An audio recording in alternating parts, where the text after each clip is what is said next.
My Ghana mu bedru Ghana ha se ya eniema e wo Ghana ha no edoso pa na nsu nyina kam yakwa se abo apeso e wo nkran enu nti obi firi tumu wale yane na se wo pe bibia ya chenso wo fa kai be sempem ha ansa no ba bedru nkran obedu nkran so a ansampo no obekwa akodu asoe ye ko a wo pa animu no enu nko akra na e ya ademu enu nti wona na ban e ka bo ma hwese wona bepe akuro fufuro bi new city kura na enu atimi aboa ama pressure anase sane enkran mantam na nkasa no ede pressure ebeto no so no watimi ayi bi de afiri ho wekiremu se saade we ya wo ye nyina no ebeboa ama perepere ye atimi akoso ewo oman no emu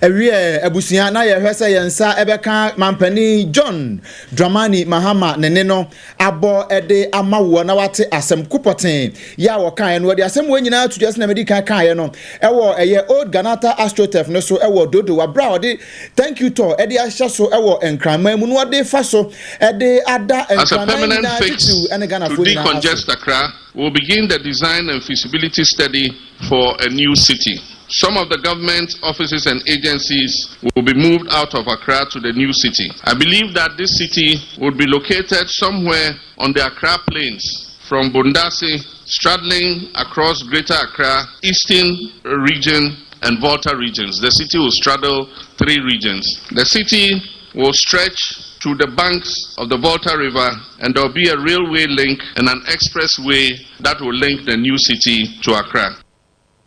Abusiani ati Ghana mampani His Excellency John Dramani Mahama no chim say we ebefa enkran kakra apuemantem kakra framantem kakra na keka ne nyina bom ne no so aba be ye baako na ye nyina ye nimsam sa ebra His Excellency Ghana mampani ni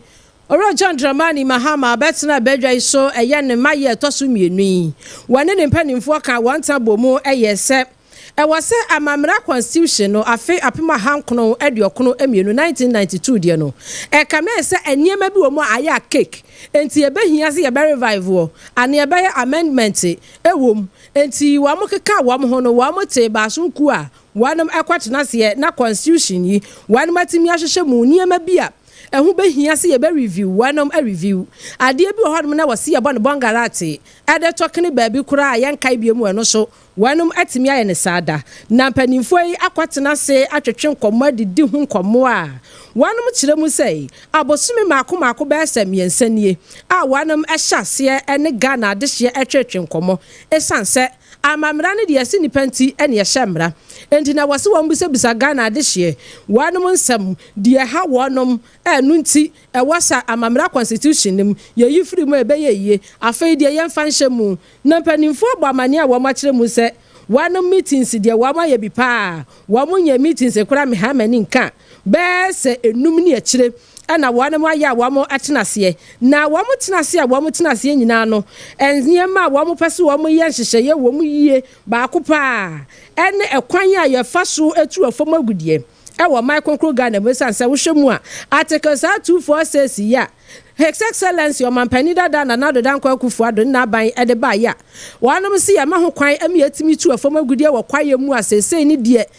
ya jin prense no eno no ewose wanum hwe na wo mutu hu anamopa ebio nso wanum se gender equality no so wanum ahwemu adi mu nkomo bia kwa akosi ase ekwan ya emabunu ebefa so enya nwuma ye emabunu so suban ya wo mudan nani ewo my Ghana mu no ni nyina wanum atwetwe ho nkomo na mpanimfo kire mu sei upiemu ewo Accra ha sei afewa balagatanga tamale sunyane kumase koforiria kapkosu eka ho takradi ni ho a eniema bia ewo wosa nkronkro yi anma boboso yi ni nyina hye Ghana mu a ebetimi aboa ama sa nkro be se enan ose ensia yi ampanifo ka ho asem yi atumi ahyeta ewo eye enwumaku akese nso betumi aboa pini ho na ni nyina enkonkoye se asa Ghana hanko a ebia Accra hanko a na bibia na baba besia wanu mu kire mu se eno so wamo hwe na wamo ayensesan ya kakra wom entinse bia Cape Coast ni koforidua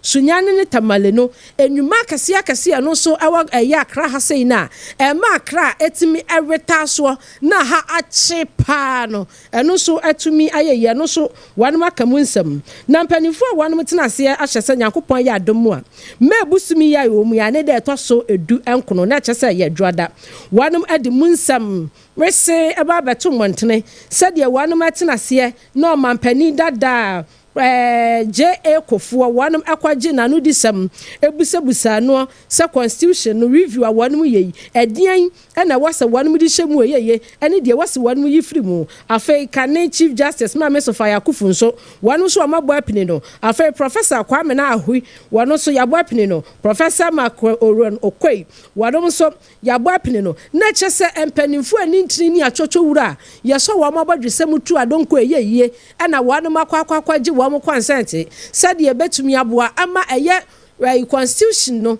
review a wanu pase wo ye no eno so wanu matimi aya no kwan paso na aboa Ghana adehia eno so nsam so mpakase ya gba chire ede asomwo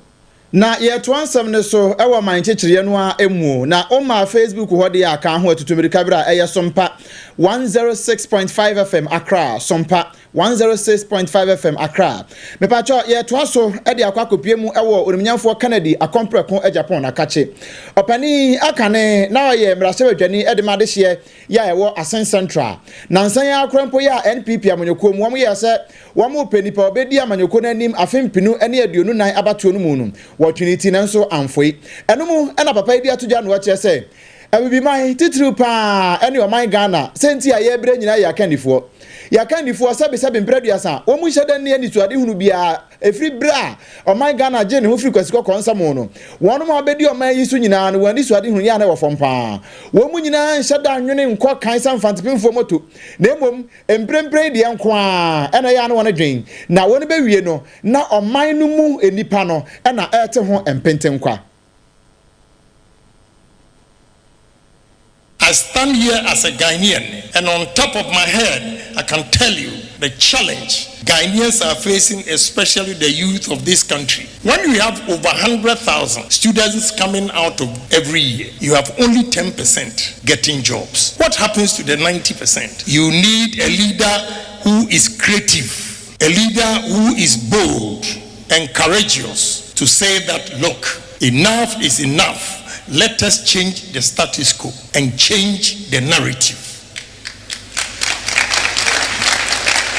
If we do that, Ghana will see the glory during the independence time again.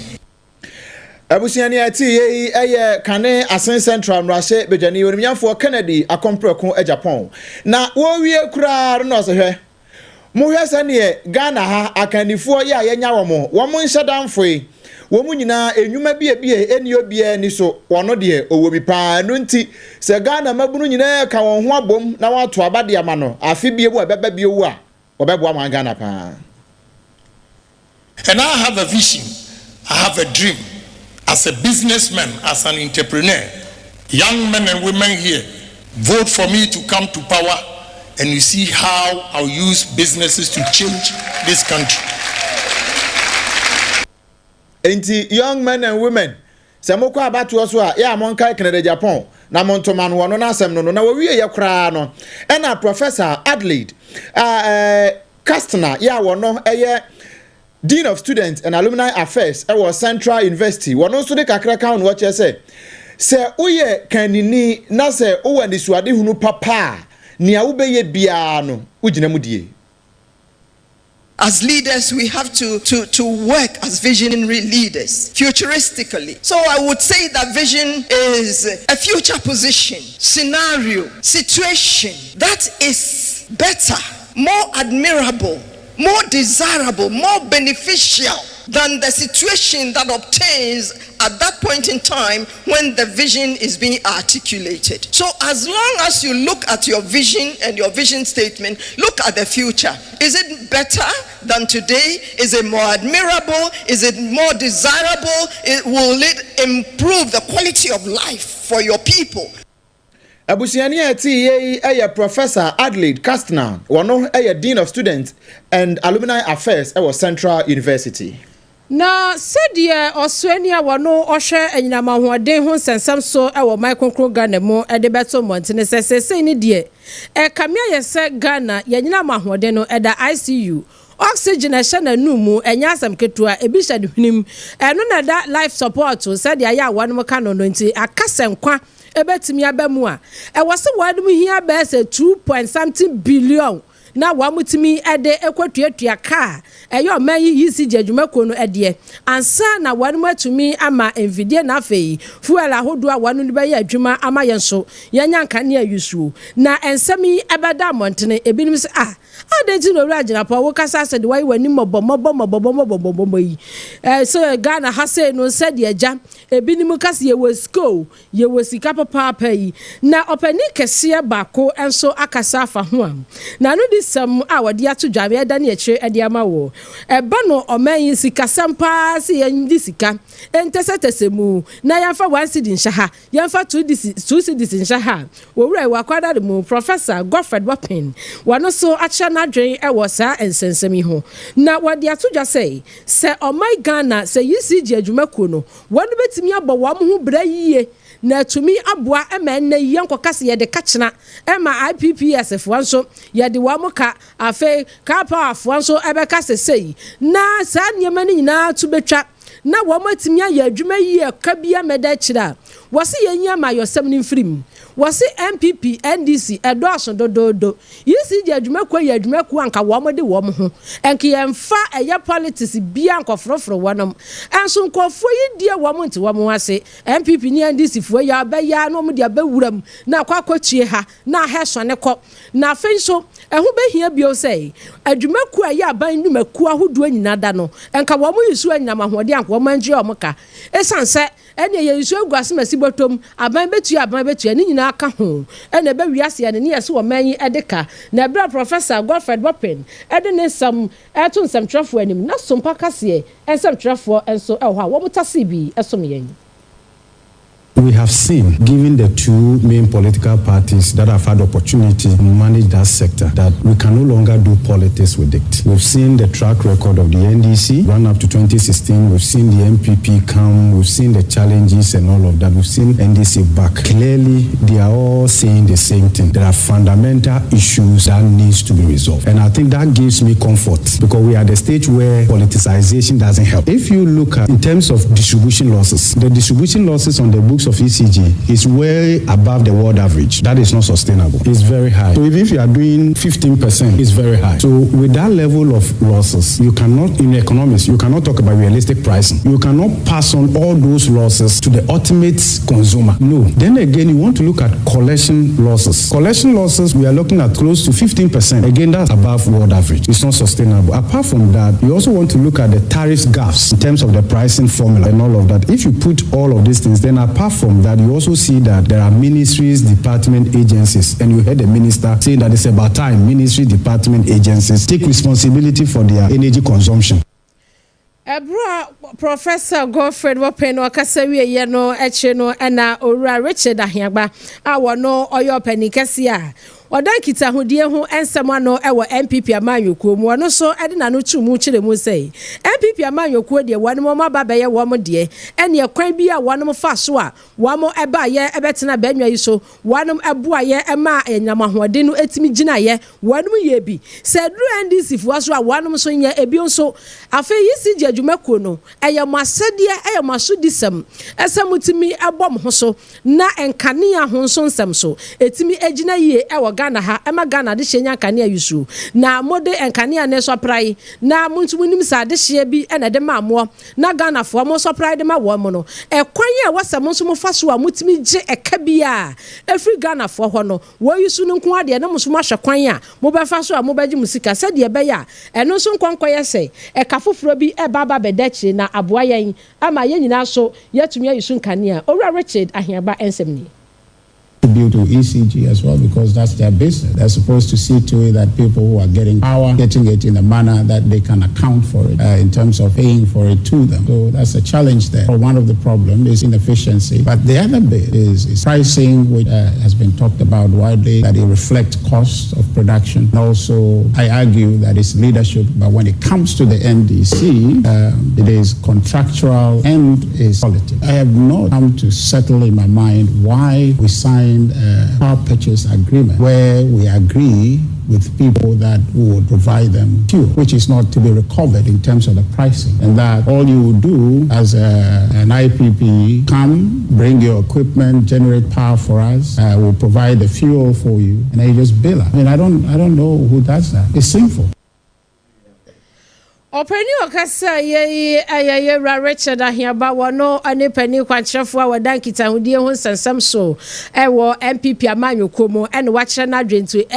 ECG adwumakuo masadi o samoma Ghana fo nkanea no so yesu wi a momaji musika esanse bi ohwa no mu a wotimi yusu nkanea na bese omo yusu prepaid no obi ohwa no yusu ba abusu me bensia na ECG fo amfa beli enkomani pakoro be wi asese yetwa nkanea when dia na no so kwa ye kade ade a ade ato a wono so akyere na adwen ewo hu yi yemongro mu ewo ensanfufrom ne yemfia ni kyire mu ewo sunyane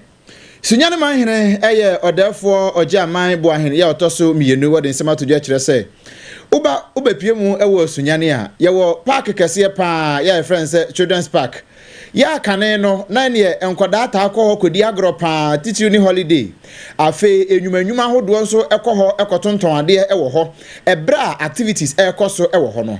na enumu na therefore kire se oba ye wode nani atofo mahu se park na gasa mu se ayada ne amanfo obi entwene ni kurampo enkonkọhwe no nti washada bobodin abodawuro amomanfo ede wo mu ekita sikanfua ene won we kita langalanga nyina kwa kwagina so ene o matwa o mugusu o mu twa nkakran se de be ya wo betimi ado park ne so nyina kama na ne kasa ye mu okohwe ho no ene odi tudwa no wache se so mpafo emonye na mon kan kire Ghana fo nyina tetiriu ene sunyafo nyina se park ya ye do yi ye do wie na afei efiri na wotwe a edi anim ko no omanfo na hunu nsesaye pa ewo ho bi o nso wo fa akonya we so aka kire wonu ma wo nsem wo bi ene wonu mu a ebi enwuma se ye do park ni wie se kim wo momra na adwuma wo ho man bia onhwe ne nkra yi no na man ne nyeni da so e se mpanyimfo ekono na bi behim saa bia yi adaha ada bia obehu ana hafu na haya hye befra konwa na mne tuma kuma so se mema ha be kra behwe tine na ohumi wa ha no onsoro hwe se de ha si afu ni se de ora asia di ha afrantwia e bo me homodin ase emfiri enne enkosi adwoda ibesim no be na otwe ibesim no so bi etwa mo bom se haya ye sonko tarate ewi aye nya nsa nokore kwa papa bi ase fa so maha nipa timba ebetena ha no ye be fa so se botai nti etwa asase bi tu ho no se ha nipa timba ha betena ha nokore na ejina home mane nyonwa se free next week ko obi won se ya hyehyɛ bansan wo ha ye bo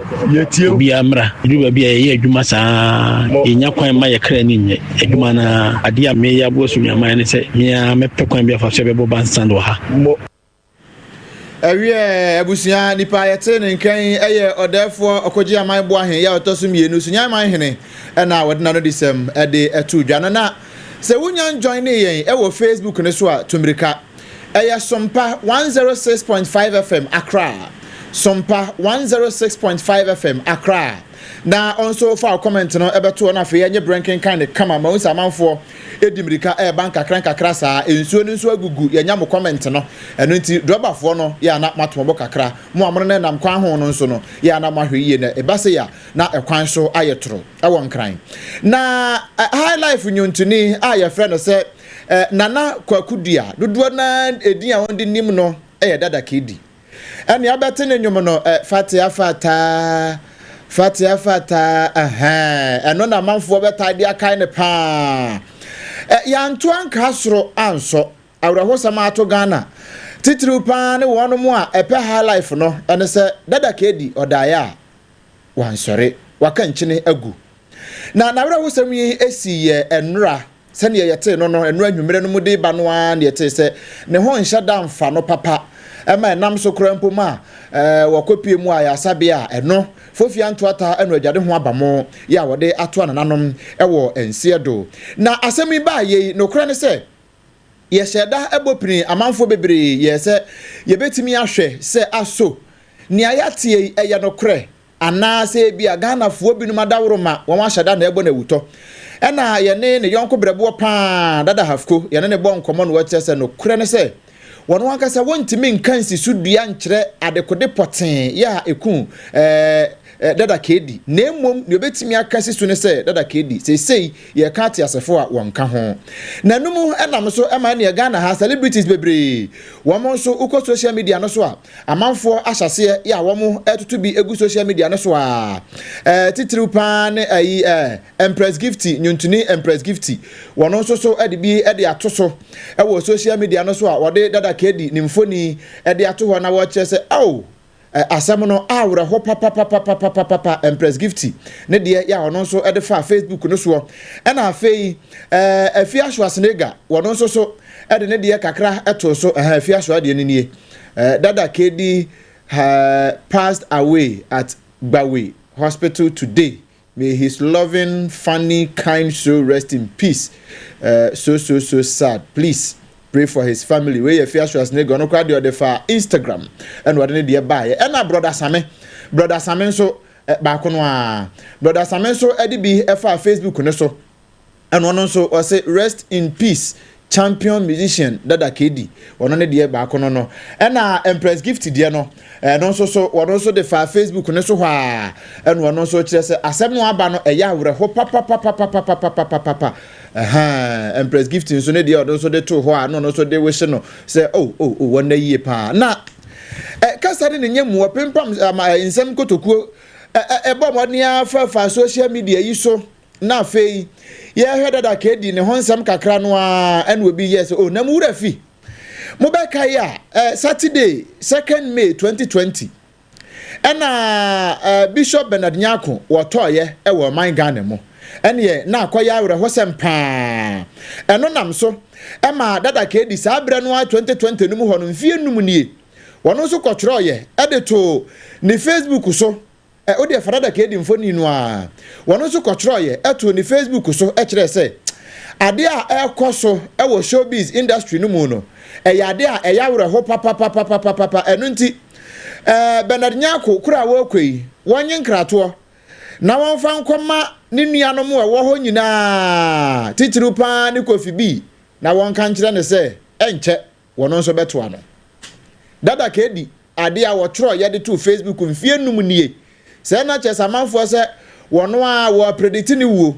wono a wonim se enche bia no wo continue wa hyase e ka ne honsem e de nkra e de ma Bishop Bernard Nyako wonya ne ba bi cross abre no se wo kwa asamando no wonye nkra mfa nkoma ne yonko pa brebo Kofi B na won kan che ne se enche bia se ne Ghana music industry no e na fei showbiz no ankasa emu aya wreho emu nyede emu aya bibia ho basa no enche wono dada kedi wobeto awon ene se fofia ntoata eno adwade abamu a emfie num so dada kedi wakanchine aguyi abusia ye nyina rahusemi so ani enramo ewo obi emaiswa no so rahusemi yada ye nuanom Ukraine fo ene Russia fo wo mu de wo so wo ntehwe wo mu guso a wo mu ko na foforo kra aba pie mu ena no pai ene se base bi no etu kwan ewo Ukraine potam ho no mu a wanu mu kire mu se efie ba ko bu ma ene wo bi aye papa ne yere ene ne ma omo akwakwatu bombo ede akasa wamu ma wanu nyina da eti na nanom siedo ewi ase nipa makoma nson wanu so prepre mu edene na Zelensky ene ekasai wasa no pai wo honom no nya tetefun ko ese bra be hwai wo ka se yekọ yenyankoi yetete kwanchan wo se heya enipa nkono ni asanso akun wanu ni nyina ne se Russia wɔnom san so de wɔn drone yi abesensen soro anya wɔn de ko deliver de wɔnom ababa beto bomb yi bio ɛma ɛyɛ boss bi a na nɔpa yi etu kwan ɛno so akasa wɔnom ma enipa nkono sese na wɔn si nipa nkono ɛna ati na nanom sia do a ebusua baako de wɔne ne yire ne ne mma nyinaa wɔ boss no mu bi a wɔn de agi kura wɔnom wanka bi na yei ɛna upie mu a Vladimir Putin waba montia bekyire mu sɛ wadwene niema bi hu a wante ase o ase di opani e pese wo kyekyere ne wo nsa gu achi ana no ada wo se emahia ne ani nkasa ho na yanhwe kwan ya e befa so anu asomdua buam me ko hia ya takifu a se yemra nyina mo ma ye baabia me yakwa ko hia ye ko ya wo to delegate to delegate say entina ne asem na nwie ka sa ne wo mpese wo no be sizi fire de a na ne wo pese wo ka kyere wo no se entokwacha ne pa na se wo no aka ne sanse wɔn Zelensky di nkwaya na adwene sɛ nkɔ pa asomdue na so sɛ Putin sɛ wɔn pa asomdue di a ɛne ɔne ne besia nipa agan ebio nso wɔkyerɛ mu sɛ enipa nkono yɛ na no pɛ ya wɔn mu kyerɛ mu sɛ wɔn mu ati na nanom nsia dui wɔhwɛ animu ase wɔbɛte bibi papa ade afiri ɛyɛ Putin sɛn anya sade a na die nsuo yɛ no sada ɛna wia nso ɛbɛyɛ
Abusia Safin was so afidie na nsɛm a yɛde so wɔ regina yɛ bi ɛne sɛ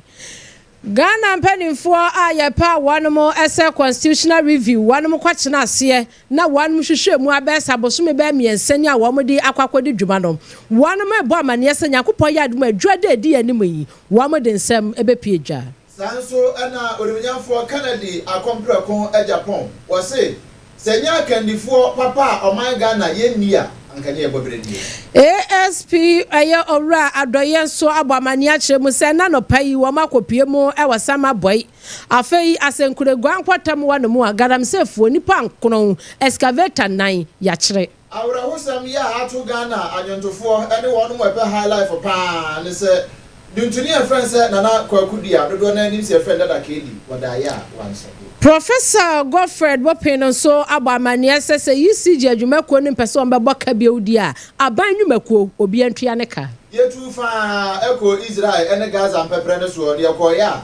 Israel for say Gaza fa bi woni kwadi akoso abusuansemi etwa ne ho ewo Kumase Sompa 93.1 afei Sompa na so upiemo ewo doma wo ho na emom Kumase wana no ayiko 100.9 FIB up to petin Adamfo radio ewo eye Paris France abrochimemu Sompa FM Thakwa 101.1 Sompa FM Thakwa de 103.3 Sompa Techiman 106.1 Sompa Sunyane 98.9 afei Sompa Sompa Nkranza 90.7 ana afei Sompa Doma 90.7 Sompa Doma 101.3 ana Sompa Nkranza 90.7 wudi kwada no so ne yadamu live e wo hono mo a utie yenka efri achichi ene bencheye afa YouTube no so mo hye yen yadamu ase pi afa Facebook no so yadamu ase aseda enkoma nwumakwe yi secure sanitary pad abusua oba aboso meso a ade a wode bemmo eye secure sanitary pad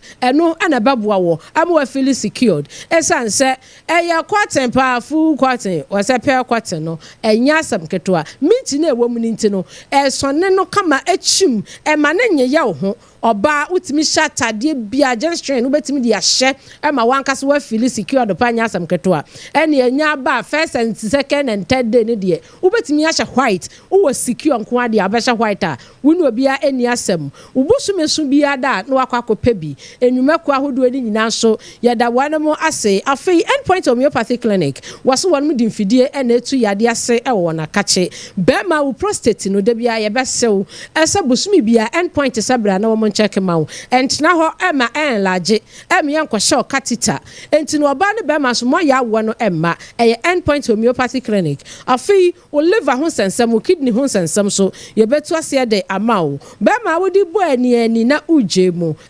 ya wo enya asem keto endpoint homeopathy clinic ene ya kan for dem o enkran ha sei shell signboard ye wo sprinters kwan so ena abehu yi kuma sen so ahene makokɔ ben ya so ye ba ko ho ye nkasa